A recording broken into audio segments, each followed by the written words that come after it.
سردار بھی ہے, مکے کا وہ رہنے والا ہے. اور ابو جال نے قریب 53 سال آقا و مولا کا چمکتا ہوا دعا چہرہ دیکھا. کتنا سال جی؟ 53 سال, ادھی صدی تو بھی زائد.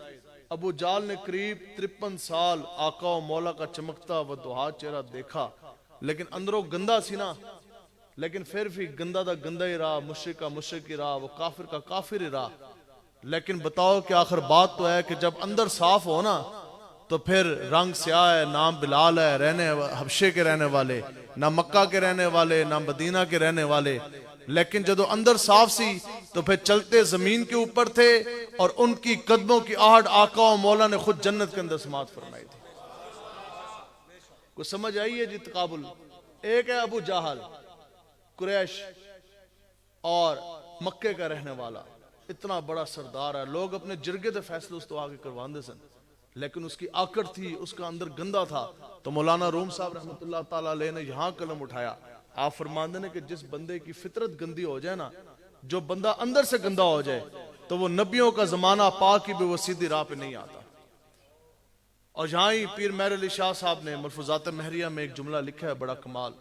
آپ فرماندے نے حضرت جنید بغدادی صاحب رحمۃ اللہ تعالیٰ علیہ کے بارے میں کہ حضرت جنید بغدادی صاحب آپ اس طرح مسجد سے نکلے اور اپنے آستانے کی طرف جا رہے تھے, تو گلی میں نا ایک کتا کھڑا تھا. تو وہ کتا جڑا ہے نا آپ سے کوئی مخاطب ہوا, اس نے بولی. تو جو اللہ والے ہوتے ہیں اللہ تعالیٰ نے ان کو یہ شان بخشی ہے کہ وہ باقی مخلوقات کی بھی بولیاں سمجھنے اور سننے لگ جاتے ہیں. تو کتے نے گل کے کی تھی, آپ جناب ہاتھ باندھ کے نا سر جھکا کے آپ کھڑے ہو گئے کتے کے سامنے, کئی دیر آپ کھڑے رہے. تو جدو آپ واپس گئے نا تو آپ کے خلفاء اور آپ کے شاگرد اور آپ کے جو شاگرد تھے ادھر مرید, اور پوچھن لگے کہ جناب عجب بات ہم نے دیکھی کہ وہ کتا ہے, حیوان ہے, نجس ہے, 4 ٹانگاں والا جانور ہے, اس کے سامنے کئی دیر آپ ہاتھ باندھ کے کھڑے رہے, سر جھکا کے کھڑے رہے. تو آپ نے پتہ کیا فرمایا؟ آپ نے فرمایا کہ آج میں گزر رہا تھا تو کتے نے میرے نالوں مخاطب ہوا ہے, میرے نال اس گل کی تھی. اس نے بات کیا کی سنے جی. کتے نے کہا کہ جناب آپ مجھے ایک بات تو بتا دیں کہ ازل میں آپ نے ایسی کون سی نیکی کی تھی کہ رب نے تمہیں جنید بغدادی بنا دیا, اور ازل میں مجھ سے ایسا کیا گناہ ہوا تھا کہ رب نے مجھے کتا بنا دیا. اب سوال یہ آپ سے میں کر رہا یہاں آ کے کہ بتائیں آپ جتنے بھی بیٹھے ہیں, ازل میں وہ کون سی نیکی میں نے اور آپ نے کی تھی کہ رب نے ہمیں تمام مخلوقات اشرف المخلوقات میں سے بنا دیا؟ وہ کون سی ازل میں نیکی میں نے اور آپ نے کی تھی کہ اللہ تبارک تعالیٰ نے نبیوں نے یہ دعائیں کی کہ یا اللہ ہمیں سردار الانبیاء کی امت میں پیدا فرما. آخر وہ کون سی نیکی میں نے اور آپ نے ازل میں کی تھی کہ اللہ تبارک تعالیٰ نے ہمیں حضور کی امت میں پیدا فرما دیا؟ آخر وہ نیکی کون سی ازل میں ہم نے کی تھی کہ رب نے ہمیں اتنی عزتوں سے نوازا کہ حضور نے فرمایا کہ اے کعبۃ اللہ تیری بڑی عزت ہے, تیرا بڑا مرتبہ, تیرا بڑا مقام, لیکن وہ انسان جس نے مجھ محمد عربی کے نام کا کلمہ پڑھا اس کی عزت, اس کا مرتبہ, مقام کعبۃ اللہ تجھ سے بھی بڑھ کر ہے. تو پھر اس چیز کا کوئی جواب ہے؟ تو سب کچھ پا جانے کے باوجود ہمیں تو نہیں سمجھ آتی. آپ سمجھا دیں, ہم سمجھنے کے لیے تیار ہیں. صرف ایک گل کریے, لوگ کہتے ہیں یہ تو سیاسی بات ہوگی. بتاؤ جی حضور علیہ الصلوۃ والسلام کا دین مصطفیٰ کا نفاذ کیا یہ ہم پر فرض نہیں ہے؟ کیا قرآن و حدیث کی قانون اور شریعت کا نفاذ کیا یہ ہمارے اوپر فرض نہیں ہے؟ بتاؤ جی نماز, روزہ, حج, زکوٰۃ, صدقات, جہاد, یہ سب تو تب بھی درجہ قبولیت تک پہنچیں گے نا جب نماز پڑھنے والے سینے کے اندر عشق مصطفیٰ ہوگا. حاجی کا حج وہ ایک باری نہیں, وہ پوری زندگی جا کے بیت اللہ کے پھیرے لیتا رہے, وہ پھیرے ہی رہ جانے. وہ پھیرے حج اور عمرہ اور طواف کعبہ وہ تب بنے گی جب سینے کے اندر عشق مصطفیٰ ہوگا. آج محبوب غم گسار کی محنتوں کا کیا خوب ہم سب نے مل کے صلہ دیا. پتہ نا حالت نزا جدو دنیا تو چلے جانا ہے, جب دنیا سے چلے جانا ہے تو پھر اس وقت کی تکلیف کیسی ہے. آقا و مولا حضور علیہ الصلوۃ والسلام کے پاس جب حضرت اسرائیل علیہ الصلوۃ والسلام آئے اور آپ ظاہری طور پہ پردہ فرمانے کا وقت آ گیا, دنیا سے جانے کی گھڑی ہے, تو ہمارے آقا و مولا حضور علیہ الصلوۃ والسلام نے کیا فرمایا؟ آپ نے فرمایا کہ مجھے بتلا کہ جو نیک میرے امتی ہیں, جو نیک بندے ہیں, ان کی روح کس طرح قبض ہوگی اور ان کی کتنی جون سی ہے وہ تکلیف ہوگی. تو عرض کرنے لگے کہ یا رسول اللہ بس ان کو تو اتنی تکلیف ہوگی جیسے مکھن کے اندر سے بال کھینچ لیا جائے. تو بس بات تو پھر یہاں ختم ہو جانی چاہیے تھی. حضور فرماتے ٹھیک ہے جنہوں نے میرے ساتھ وفا کی رب نے ان کو تو نواز دیا, پوری دنیا کے کافر ہر ایک انسان کو بڑی تکلیف ہونی ہے. ہاں اس کو تو ایسی تکلیف ہوگی جیسے گردن کے اوپر پورا بڑا پہاڑ جو ہے وہ رکھ دیا جائے گا. لیکن آقا و مولا حضور علیہ الصلوۃ والسلام تو رحمت اللہ عالمین ہے نا, ساڑھے جے گناہگاراں دا پھر دھیان آیا. حضور نے پتہ آگے سے کیا فرمایا, یہ نہیں فرمایا کہ بس ٹھیک ہے جڑا بندہ میرا فرما بردار ہے, جو نظام مصطفیٰ کے نفاذ کے لیے کھڑا ہوا اور جو میرے دین کی سربلندی کے لیے. حضور علیہ الصلوۃ والسلام نے پتہ کیا فرمایا, حضور نے فرمایا پھر یہ بتائیں جو میری امت گناہگار ہے ان کو کتنی تکلیف ہوگی. تو عرض گزار ہوئے کہ یا رسول اللہ وہ تو ایسے ہے کہ جیسے ایک پتلا کپڑا جو ہے وہ جھاڑیوں کے اوپر, کانٹے دار جھاڑیوں کے اوپر پھینک دیا جائے اور پھر اس کو ایک کونے سے کھینچا جائے تو جیسے اس کے چھترے جناب اڑ جائیں گے, اس قسم کی تکلیف ہوگی. تو حضور علیہ الصلوۃ والسلام نے پتہ کیا فرمایا, حضور نے فرمایا پھر اس طرح کرو کہ قیامت تک میرے جتنے بھی گناہگار امتی ہیں جن کو جتنی تکلیف قیامت تک حالت نزا میں ہوگی ان سب کی تکلیف آج اکٹھی کر کے مجھ محمد عربی کو دے دو. لیکن محبوب غم گسار کی محنتوں کا کیا خوب ہم سب نے مل کے صلہ دیا, جو ہمارے غم میں صدا رہے ہم نے ان کو دل سے بھلا دیا. آج بتائیں جی 150 کروڑ سے زائد مسلمانوں کی حکومت ہے پوری دنیا میں. آپ بتا دیں کہ پوری دنیا میں 1.5 فٹ زمین کا وہ کون سا حصہ ہے جس کے اوپر شریعت کا نفاذ ہے. اس 150 کروڑ مسلمان تو اس قابل بھی نہ بن سکے کہ پوری دنیا میں 1.5 فٹ بھی زمین کا ایسا حصہ بتا دیں جس کے اوپر نظام مصطفیٰ کا نفاذ ہو. تو پھر مجھے بتاؤ کہ آقا و مولا پھر ایسا دین لے کر آئے جس کا آج ہم نظام کا اس کا نفاذ بھی نہ کر سکے. بتائیں پھر ہم نے آقا و مولا حضور علیہ الصلوۃ والسلام کے ساتھ کیا وفا کی. تو بس بات اتنی ہے کہ صحابہ جن سمجھ آئی نا اس کو ایک جھلک مصطفیٰ سے سمجھ آ گئی. صحابہ عرض کرتے سن ادھر ایک ابو جہل ہے 53 سال آقا و مولا کو دیکھا لیکن کافر کا کافر گندے دا گندہ ہی رہا. لیکن جدو گل آئی صحابہ کی عرض کرتے تھے یا رسول اللہ خدا کی قسم آپ کوئی معجزہ کا اظہار نہ فرماتے, آپ کسی شان کا اظہار نہ فرماتے, آپ اپنے بارے میں کچھ بھی نہ فرماتے, نہ آپ کوئی نشانی ظاہر فرماتے. یا رسول اللہ خدا کی قسم آپ کے چمکتے چہرے کی ایک جھلک کی آپ کے عقیدہ ختم نبوت کی دلیل کے لیے کافی تھا, آپ کے نبی ہونے کی دلیل کے لیے یہ کافی تھا. یا رسول اللہ ہم نے آپ کا ایک چمکتا چہرے کی ایک جھلک دیکھ لی, بس ہمیں سمجھ آ گیا کہ آپ ہی مالک و مختار ہیں, آپ ہی وجہ تخلیق کائنات ہیں, آپ ہی رب کے محبوب ہیں, آپ ہی سردار الانبیاء ہیں. تو بس سب کچھ آپ کا ہی ہے, اس لیے ہم بھی آپ کے. تو سنو جی یہ جھلک مصطفیٰ کی پھر برکتیں ہیں کیسی. جدو سمجھ آن لگے نا تو پھر 8 سال کے بچے کو بھی سمجھ آ جاتی ہے. حضرت زید بن حارثہ رضی اللہ تعالیٰ عنہ صحابہ کی جماعت میں یہ وہ واحد صحابی رسول ہیں کہ جن کا قرآن مجید کے اندر نام ہے زید. حضرت زید بن حارثہ یہ وہ واحد صحابی رسول ہیں کہ جن کا قرآن مجید کے اندر نام درج ہے زید. اور اتنی بڑی آپ کو مقامات یہ کس طرح ملے, آپ نے آقا و مولا کے ساتھ وفا کس طرح کی. 8 سال کی عمر ہے, آپ فرماتے ہیں کہ میں اپنی والدہ کے ساتھ اپنے ننھیال کی طرف سفر کر رہا تھا تو ہمارا ایک قافلہ تھا. کیا ہوا کہ عرب کے صحرا سے ہمارا گزر ہوا تو کچھ ڈاکو اس وقت دے لٹیرے آئے اور انہوں نے پورا قافلہ جو ہے وہ لوٹ لیا. جاتے جاتے کہتے ہیں میرے اوپر نگاہ پڑی, 8 سال عمر ہے اور بڑے خوبصورت تھے آپ. تو کہندے نے چونکہ غلامی کا دور تھا, کہتے ہیں جب ان ڈاکوں کی میرے اوپر نگاہ پڑی تو سامان تو لوٹا اور انہوں نے ظلم یہ ڈھایا کہ وہ مجھے بھی اغوا کر کے ساتھ لے گئے, سامان بھی لے گئے. حضرت زید بن حارثہ رضی اللہ تعالیٰ عنہ آپ کو بھی وہ اغوا کر کے لے گئے. اب تو جو طلب بات ہے آپ فرمائیں, اور عشق جب حضور کے ساتھ ہو تو وہ ہوتا ہے انیوا. اور یہ انیوا عشق کیا ہے کہ 8 سال کا بچہ ہے, جدو گل سمجھ آئے تو 8 سال کے بچے کو سمجھ آ جاتی ہے, نہیں تو 50 60 70 سال عمر ہو جائے نا اس بندے کو بھی بات حضور کے دین کی حلاوت ایمان کی حلاوت وہ سمجھ نہیں سکتا. اب جناب حارثہ پہنچ گیا آقا و مولا کی بارگاہ اقدس میں, عرض کرنے لگا کہ حضور میرا بیٹا زید آپ کی ملک میں ہے, آپ کا غلام ہے, تو بس عرض اتنی ہے کہ جو آپ نے اس کا فدیہ جزیہ لینا ہے وہ آپ ہم سے لے لیں, جتنی دولت آپ نے لینی اس کا آپ ہم سے قیمت لیں, وہ بچہ وہ میرا بیٹا ہے وہ میرے حوالے کر دیں. آقا و مولا مسکرائے, صحابہ موجود. حضور نے فرمایا کہ بات یہ ہے کہ اگر تو زید تمہارے ساتھ جانا چاہتا ہے تو پھر میں تم سے پیسے نہیں لوں گا، وہ ایسے چلا جائے میری طرف سے اجازت ہے، لیکن اگر وہ مجھے چھوڑ کر تمہارے ساتھ نہیں جانا چاہتا تو پھر تو پوری دنیا دی بھی دولت مینوں دے دے، میں تیرا پتر تیرے حوالے نہیں کراں گا۔ حارثہ تو خوش ہو گیا، اس کی تو خوشی کی انتہا، اس کے جی واہ جی، عرض کرنے لگا کہ حضور یہ تو سراسر انصاف ہے، بلکہ جملہ اگلا اس نے عرض کیا یا رسول اللہ یہ تو سراسر انصاف، بلکہ یہ انصاف سے بھی زیادہ احسان ہے، یہ تو آپ کی کرم نوازی ہے۔ کیوں ہوتے ہی سوچ رہا سی نا کہ پتر میرا پیو نو ویکھے گا، کئی عرصہ گزر گیا، پھر باپ کی محبت جاگے گی، ماں کی ممتا اس کی آنکھوں کے سامنے آئے گی، پھر بچپنا ہوگا، پھر غلامی کا توق آج اتار کے پھینکے گا، اپنے علاقے کی طرف چلا جائے گا۔ حضور صحابہ کی طرف متوجہ ہوئے، حضور نے فرمایا کہ جائیے اور زید کو بلا کے لے کر آئیے۔ اب یہ سننی ہے جی جھلکے مصطفیٰ پر ہوتا کیا ہے، جو عشق ہے نا، پھر عشق کا معیار یہی ہے کم سے کم۔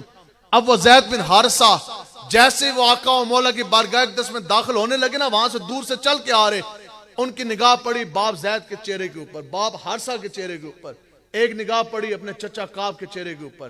تو جیسے پیو نے دیکھا نا زید نو، تو پیو اس طرح گھٹنیاں بل بہ کے نا تھلے، تو اس طرح باہیں کھول کے وہ بیٹھ گیا۔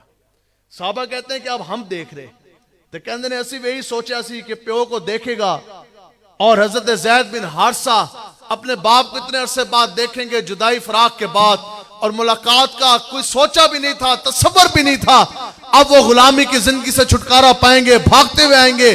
باپ نے بھی یہی سوچا کہ بس بیٹا میرا روتا ہوا آئے گا، خوشی کے مارے میرے سینے کے ساتھ لپٹے گا، مجھے کہے گا ابا جی مجھے آج واپس لے جائیں، ماں کے پاس لے جائیں، گھر بار اپنے دیش کی طرف، وطن کی طرف، گھر مجھے لوٹا کے لے جائیں۔ لیکن صحابہ کہتے ہیں کہ یہ نظارہ زمین اور آسمان نے بھی دیکھا، ہم نے بھی دیکھا کہ جیسے ہی زید بن حارثہ نے اپنے باپ کی طرف دیکھا تو وہ پوری رفتار کے ساتھ، پوری قوت کے ساتھ بھاگتے ہوئے آئے، آنکھوں سے آنسو کی جھڑیاں جو سی ہیں وہ جاری ہیں، لیکن فرق اتنا تھا کہ جب قریب پہنچے تو باپ کی باہوں، باپ کے سینے کے ساتھ نہیں لپٹے، خدا کی قسم آقا و مولا مالک و مختار کے قدموں کے ساتھ وہ لپٹ گئے۔ پیو بیٹھ کے پریشان، حضور کے قدموں کے ساتھ وہ آ کے لپٹ گئے، اپنے باپ کے سینے کے ساتھ نہیں لگے۔ ایک طرف پیو دا سینہ ہے اور دوسری طرف آقا و مولا کے قدم ہے، تو آقا و مولا حضور علیہ السلام کے پاؤں کے ساتھ وہ لپٹ گئے، سینے دنال لا کے۔ تو پھر عرض پتہ کیا کی، یہاں ہی امام نے قلم اٹھایا کہ یا رسول اللہ تیرے قدموں میں جو ہیں غیر کا منہ کیا دیکھیں، اور نظروں پہ جڑے کون دیکھ تلوہ تیرا، اور میں تو مالک ہی کہوں گا اور مالک کے حبیب، یعنی محبوب اور محب نہیں میرا تیرا۔ تو بس عرض کی کہ یا رسول اللہ بس اتنی عرض ہے، عرض کی یا رسول اللہ بس اتنی سی عرض ہے کہ بس مجھے آپ نے میرے باپ کے ساتھ نہیں بھیجنا، مجھے آپ نے اپنے باپ کے ساتھ نہیں بھیجنا۔ تو جدو پیو نے سنیا نا، تو پیو نے پتہ کہ کیا، اس کیا ہوئے زید ایک باری میرے حال ویکھتے صحیح۔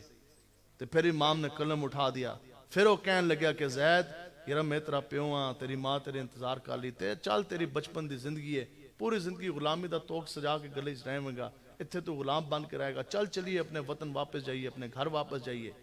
تو پھر امام نے قلم اٹھایا، آپ نے پتہ کیا کہا، آپ نے کہا کہ کس کا منہ تکیے، کس سے کہیے کہاں جائیے، کس کا منہ تکیے کہاں جائیں، کس سے کہیں، بس یا رسول اللہ تیرے قدموں میں ہی مٹ جائے تیرا پالا تیرا۔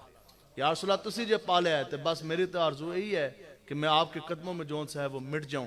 تو اب بات سمیٹنے کی طرف میں آ رہا، اب زید بن حارثہ کے جو باپ ہے نا حارثہ، اس نے بڑا نا غصہ آیا، اس نے پتہ آگے سے کیا بات کی، اس نے تانا مار دیا، اس کیا کہ ٹھیک ہے جے تو جھلا ہو گیا نا، تینوں سمجھ کوئی نہیں آ رہی، تو بس ٹھیک ہے اگر تم پوری زندگی غلامی کی زندگی بسر کرنا چاہتے ہو، اس نے کہا تو پوری زندگی اپنے گلے میں غلامی کا توق رکھ کے تم جینا چاہتے ہو، آج تو اپنے پیو دا بھی خیال نہیں، ماں دا بھی خیال نہیں، اسی تینوں لین آستے آئے، چل چلیے وطن واپس۔ تو پوری زندگی تو غلام بن کے رہے گا، غلامی تو اس وقت کی گالی تھی نا، اور بڑی مشکل زندگی تھی غلاموں کی، وہ کون سا ظلم تھا جو غلاموں کے ساتھ ہوتا نہیں تھا۔ تو جدو اس پیو نے تانا ماریا نا، تو یہ یاد رکھو کہ آقا و مولا ایسے لچپال ہیں کہ حضور اپنے غلاموں کے بارے میں تانا نہیں سنتے، حضور اپنے غلاموں کے بارے میں خدا کی قسم، ہمارے والد صاحب ہمارے بارے میں بات سن سکتے ہیں، ہمیں خود جھڑک سکتے ہیں، ڈانٹتے ہیں، سب نے ڈانٹے مارے کھائیں، لیکن آقا و مولا مالک و مختار وہ ہستی ہیں کہ جو اپنے غلاموں کے بارے میں ایک لفظ بھی جون سا ہے وہ سننا گوارا نہیں کرتے۔ جدو پیو نے تانا ماریا نا کہ تو پوری زندگی غلامی تھی زندگی بسر کریں گا، چل ساڑھے نال، تو حضرت زید بن حارثہ نے تاریخ ساز جملہ فرمایا، آپ نے فرمایا کہ تو پیو ضرور ہے لیکن خدا کی قسم میں کائنات کی کسی شے کو حضور کے اوپر ترجیح نہیں دے سکتا،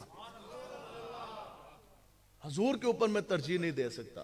اب سننے والی بات تو پھر جدوں اس دے پیو نے تانا مارے نا، اچھا تو غلام بن کے رہے گا، صحابہ کہتے ہیں خدا کی قسم حضور علیہ السلام جلال میں آ گئے، حضور اپنی نشست سے کھڑے ہوئے، اپنے دست اقدس اپنے ہاتھ کے اندر حضرت زید بن حارثہ کا ہاتھ لیا۔ اب یہ کون سا دست اقدس ہے جس کے بارے میں حضور نے فرمایا کہ کائنات کے تمام خزانوں کی کنجیاں مجھ محمد عربی کے تلید ہوتے رہے۔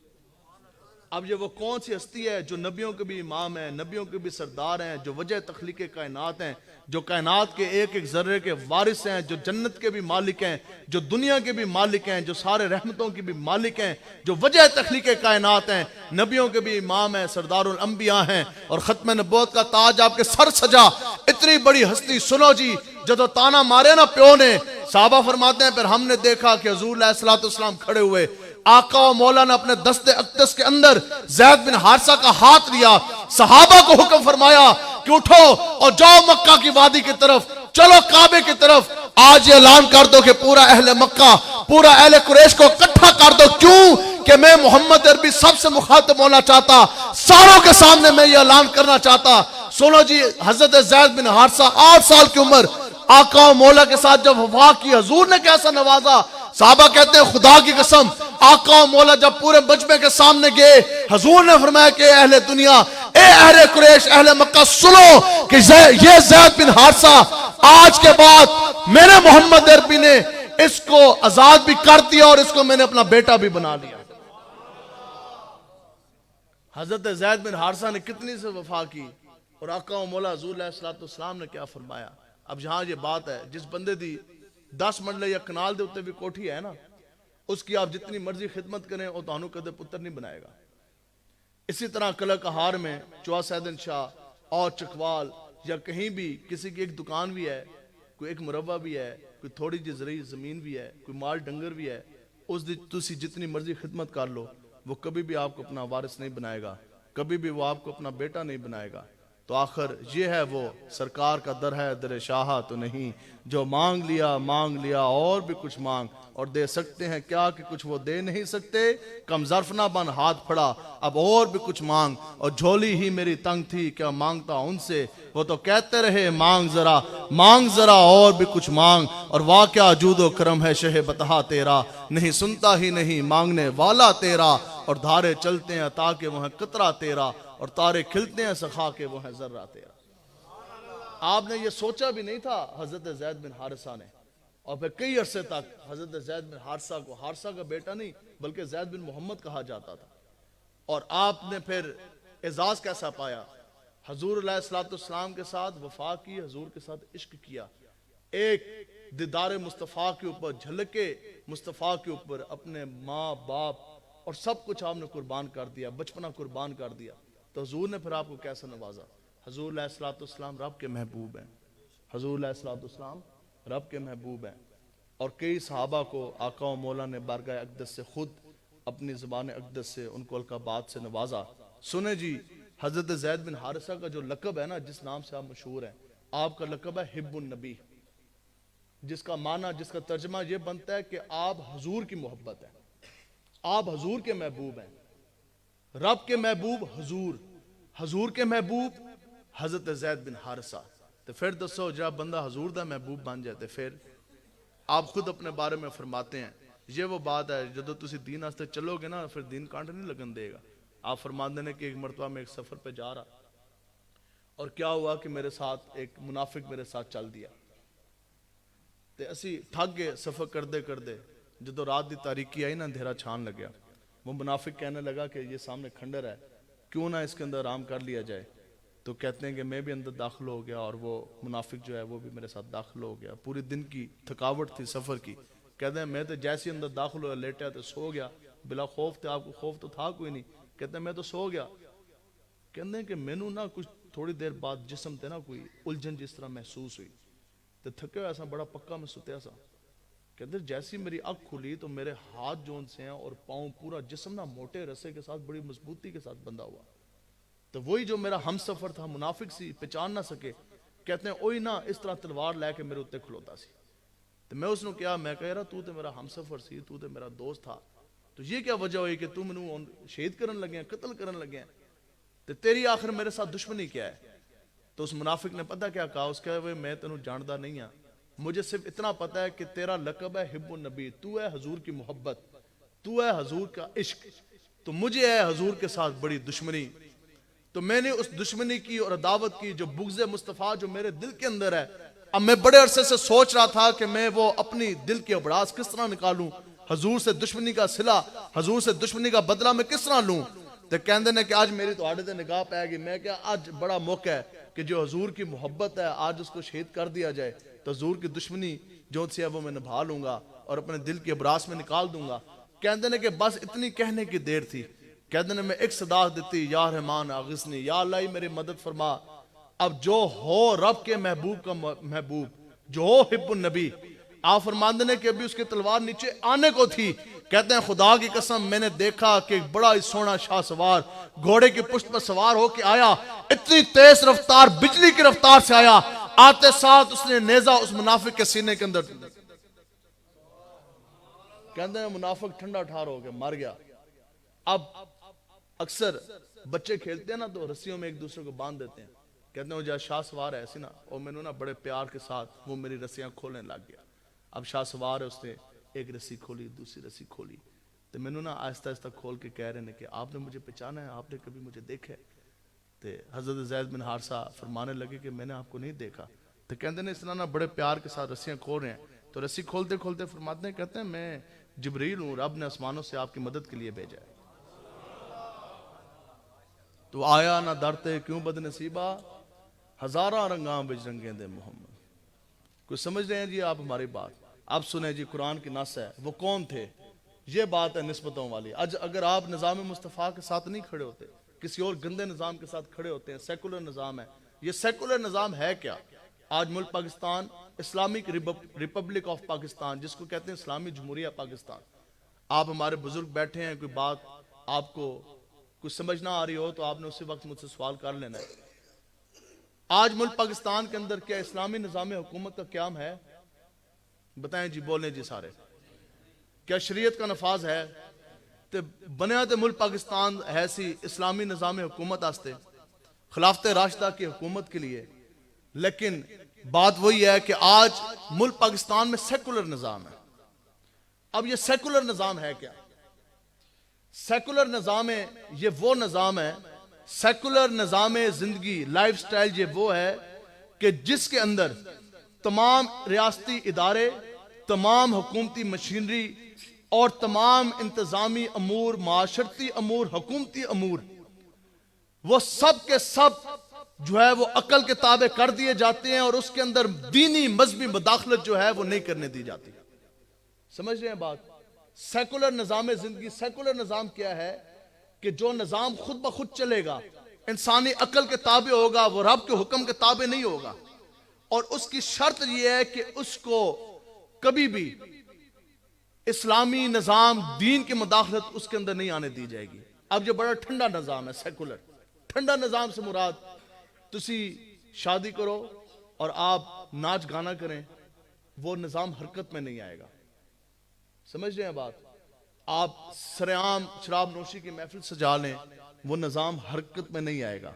T20 کرکٹ میچ ہے ادھر لڑکیاں نچوا لیں وہ نظام حرکت میں نہیں آئے گا اس دے علاوہ گڈی فل اچھا تسی میوزک آپ لگا لیں وہ نظام حرکت میں نہیں آئے گا وہ نظام حرکت میں کب آئے گا یہ سمجھنے والی بات ہے سیکولر نظام صرف اور صرف حرکت میں تب آئے گا نفریاں لے کر کلیشن کوفیں لے کے پولیس لے کے نفری لے کر وہ تھانوں سے بھی باہر آ جائے گا چھاونیوں سے بھی باہر آ جائے گا وہ اس صورت میں آئے گا جب بھی دین کی مداخلت ہوگی جب بھی نظام کے اندر آپ دین کی مداخلت کی بات کریں گے وہ سیکولر نظام پوری قوت سے آگے کھڑا ہو جائے گا یہی وہ سیکولر نظام کی تعریف ہے کہ سیکولر نظام وہ نظام ہے جو نظام کو عقل کے تابع کرتا ہے رب کے تابع نہیں کرتا جو نظام کو دین کی مداخلت لانے سے منع کرتا ہے یہ وہ سیکولر نظام ہے تو پھر مجھے بتائیں کہ آپ سیکولر بن کے رہنا چاہتے ہیں آج یہ سیکولر نظام پھر کس نے گرانا ہے حضور کا دین جون سا ہے وہ تخت پر کس نے لے کر آنا ہے کیا یہ ہماری ذمہ داری نہیں ہے یہ تو سارے مسلمان ہیں سارے یہ نہیں کہتے کہ ہم بھی مسلمان ہیں. جس نو گل کرو وہ کہتا ہے جی ہم بھی چاہتے ہیں کہ حضور کا دین آئے. اقبال کہتا ہے یوں تو سبھی چاہتے ہیں اوج سریا کے مکین، لیکن کوئی پہلے پیدا تو کرے قلب سلیم. اقبال کہتا ہے چاہتے تو یہی سارے نے نا کہ حضور کا دین آ جائے، لیکن اس کے لیے کڑی کوئی اور لگوائے. چاہتے یہی ہیں کہ عقیدہ ختم نبوت کے لیے پیرا ہو، لیکن اس کے لیے فیض آباد جا کر مولوی لبیک والے مارے کھائیں.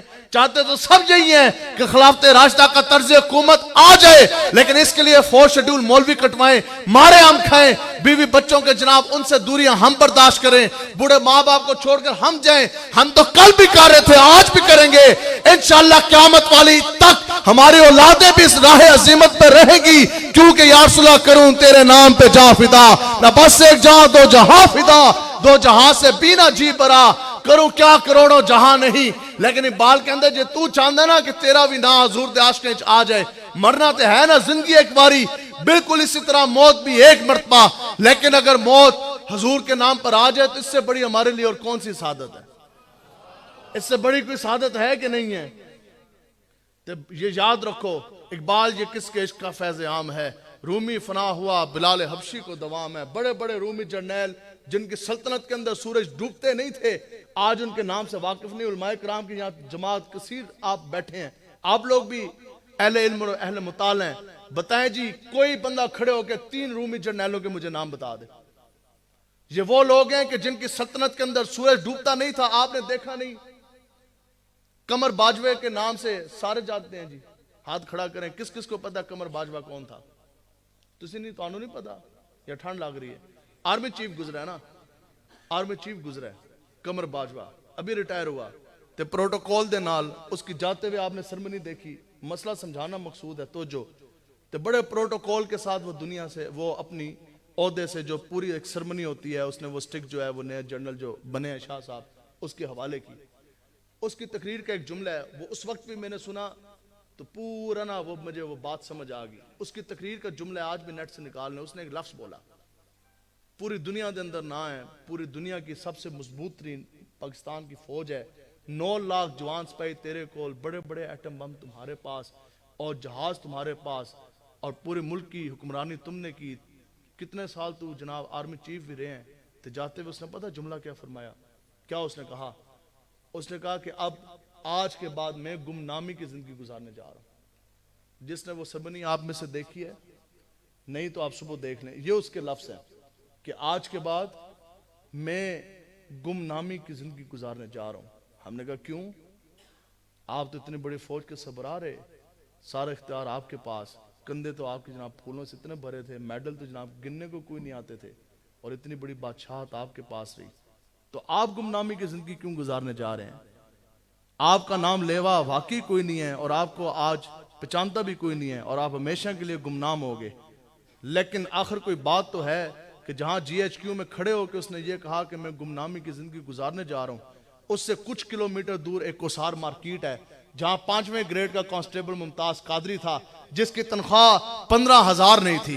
محلے میں لوگ جاننے والے کوئی نہیں، کوئی بادشاہ نہیں، کوئی تخت نہیں، کوئی تاج نہیں، کسی محکمے کا وہ سربراہ نہیں، تنخواہ 15,000. لیکن بات یہی ہے کہ اس نے کولتے ہے بھی کچھ نہیں سی، ایک کلاشنکوف اس کے ہاتھ میں، لیکن وہ پوری کلاشنکوف جب حضور کی عزت ناموس کی پہرے داری کے لیے چلا دی، گستاخ کا سینہ 27 گولیوں سے چھلنی کر دیا، تو اب قیامت تک پوری دنیا میں ممتاز ممتاز ہوتی رہی.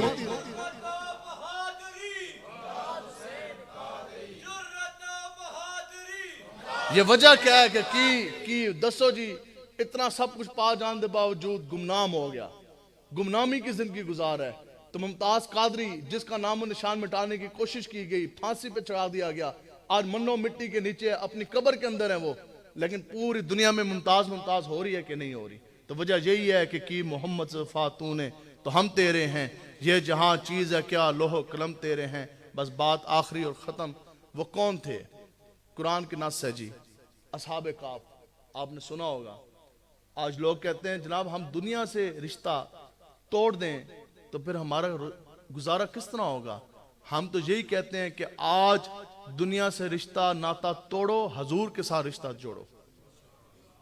آج لے ان کی پناہ اور آج مدد مانگ ان سے، پھر نہ مانیں گے قیامت میں اگر مان گیا. تیسی نسبتاں لوگ بیٹھے ہیں، ٹھیک ہے، وہ اصحاب کاف ہیں. کیا ہوا کہ انہوں نے دنیا کو چھوڑا، دنیا ترک کی. قرآن کے اندر یہ موجود ہے. آج انہوں نے دنیا چھوڑی اور ایک غار کے اندر جا کے انہوں نے پناہ لی. وہ غار کیسا تھا کہ جس کے اندر، اور اتنا اندر کر کے وہ غار سی کہ اس کے اندر براہ راست ڈائریکٹ سورج کی شعاعیں بھی نہیں جاتی تھی. دنیا سے لا تعلق ہو گیا. اللہ تعالیٰ نے ان کے اوپر نیند جو ہے وہ بھیج دی. پھر ایک نہیں، دو نہیں، 100 نہیں، قریب 300 سال وہ اصحاب کاف اس غار کے اندر سوئے رہے. قرآن کے اندر یہ سارا واقعہ موجود ہے. دنیا سے رشتہ ناتا توڑا، رب سے جوڑا، مالک و مختار کے لیے نکلے. کیا ہوا کہ غار میں وہ چلے گئے، پناہ لی نا. دنیا تو ہٹ کے، بادشاہ تو کہہ رہے سی کہ میں جسم دے ٹوٹے کر دیں گے، ان کو سولی بھی چڑھانا ہے. یہ تو رب کی توحید کی بات کرتے ہیں، یہ میری عبادت کی بات نہیں کرتے، اور یہ شرک سے لوگوں کو ہٹاتے ہیں، نور توحید کی طرف لوگوں کو بلاتے ہیں. اب وہ اصحاب کاف تھے، ان کی تو بہت بڑی شان ہے نا. تو اصحاب کاف سارے کے سارے جنتی ہیں. جنتی ہیں نا جی، اونچا بولیں. اصحاب کاف سارے جنتی. ایک شخص ہے جو بکری چراتا ہے، اس کو کیا کہتے ہیں؟ چرواہا. کیوں؟ کہ اس کی نسبت بکری چرانے کے ساتھ ہے. اب وہ چرواہا جب وہ جنگل سے گزرے نا اصحاب کاف، تو وہ چرواہا اصحاب کاف کے ساتھ وہ بھی چل دیا. اب اصحاب کاف نے ان کے ساتھ جہاد نہیں کیا. اصحاب کاف بہت بڑا کوئی حافظ بھی نہیں سی، بڑا حاجی نہیں سی. پتہ نہیں وہ جو چرواہا تھا اس کا کیا زندگی اس کی کس طرح گزری. صرف اتنی بات ہے کہ وہ چرواہا چلتے چلتے، جیسے تو آڈے نال کوئی جا رہا ہے تو اسے کہو چلو جی اسی بھی 2-4 قدم چل جانے. وہ چرواہا جب اس نے اصحاب کاف کو دیکھا، نسبت جوڑ گئی، ان کا دامن اس نے پکڑ لیا. اصحاب کاف کے ساتھ وہ چلتے چلتے اس غار کے اندر وہ داخل ہو گیا. تو پھر رب کا کیا حکم ہے؟ جس طرح اصحاب کاف جنتی، خدا کی قسم بالکل اسی طرح وہ چرواہا بھی جنتی. کیونکہ اس چرواہا کی نسبت ہوگی اصحاب کاف کے ساتھ. اب اکثر چرواہا کے پاس 2 چیزیں ہوتی ہیں، ایک تو بکریاں اور ایک کتا. اب اس چرواہا کے پاس کتا بھی تھا. اب وہ کتا ہے 4 ٹانگوں والا نجس حیوان. اب وہ کتے نے جب دیکھا نا کہ میرا مالک چرواہا اصحاب کاف کے ساتھ اندر چلا گیا، تو وہ کتا بھی اصحاب کاف دے نال غار دے اندر چلا گیا.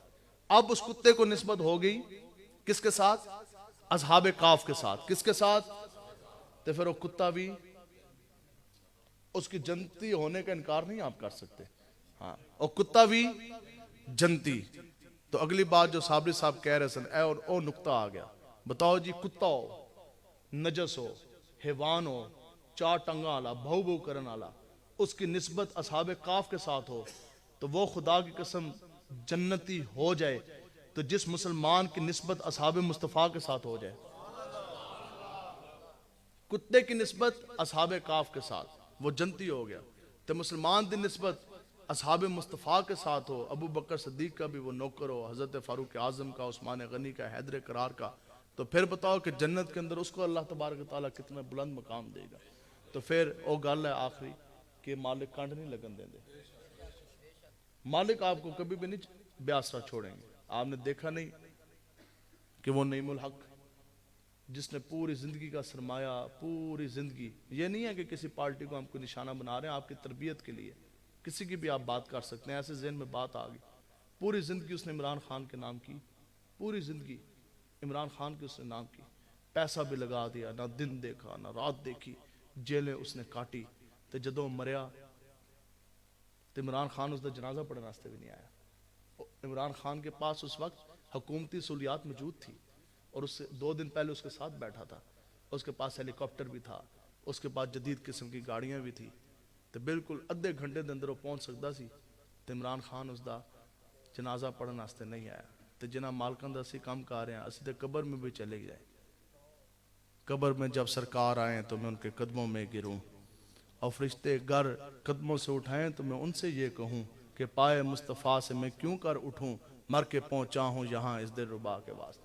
اسی تے مر بھی گئے نا، جنہ مالکان دے سے کام کر رہے ہیں، انہوں نے قبر میں بھی ہمیں بے آسرا نہیں چھوڑنا.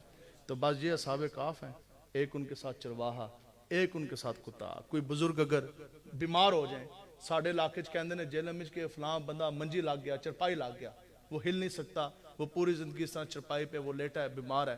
تو پھر اولاد کیا کرتی ہے کہ اکثر اپنے والد صاحب کا، بزرگوں کی کمر نو نا اس طرح کروٹ دین دی ہے.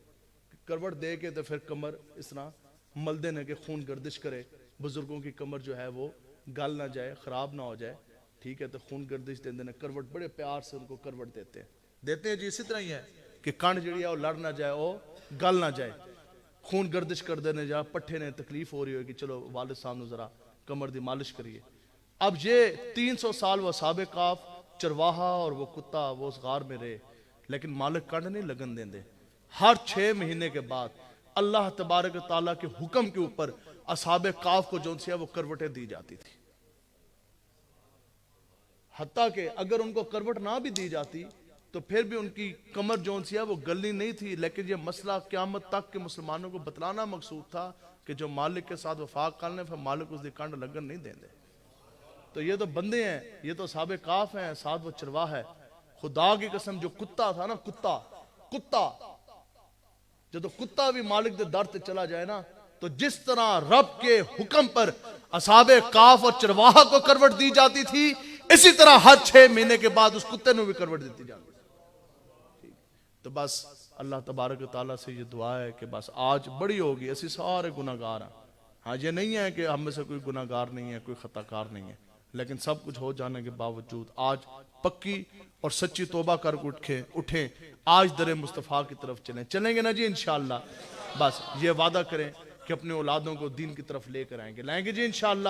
ہاں اولادوں نو دین پڑھاؤ، خود آپ قرآن و حدیث پڑھیں، خود تسی دین دی طرف آؤ، ایک واری تسی در مصطفیٰ تے آ جاؤ، خدا دی قسم جے چس نہ آئی تے پھر تسی سانو پکڑ لینا۔ ایک واری آؤ، ایک مرتبہ آپ آگے، خدا کی قسم حضور اتنے لچپال ہیں، وہ آپ کو کبھی بھی اپنے در سے واپس نہیں لوٹائیں گے۔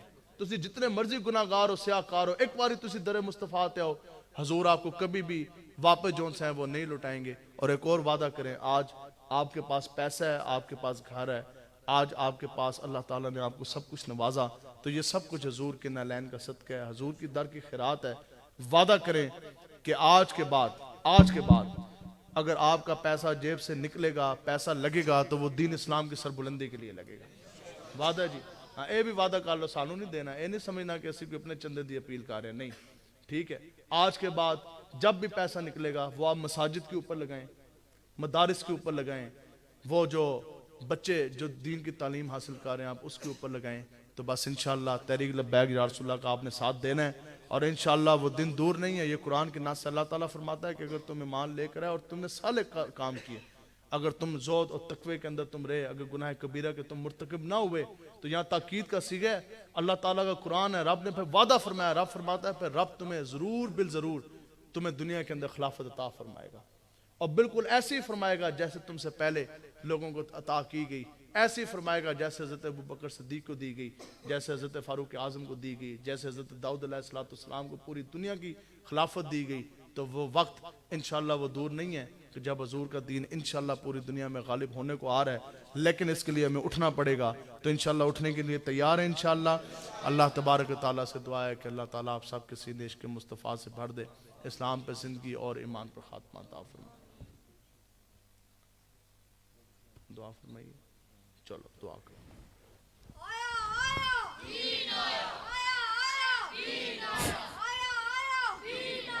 یا نبی سلام علیکہ، یا رسول سلام علیکہ، یا حبیب سلام علیکہ، صلوات اللہ علیکہ، رحمتوں کے تاج والے، دو جہاں کے راج والے، عرش کی معراج والے، آسیوں کی ناج والے، یا نبی سلام علیکہ، یا رسول سلام علیکہ، یا حبیب سلام علیکہ، صلوات اللہ علیکہ۔ السلام اے خدا کے لاڈلے رسول، اور یہ سلام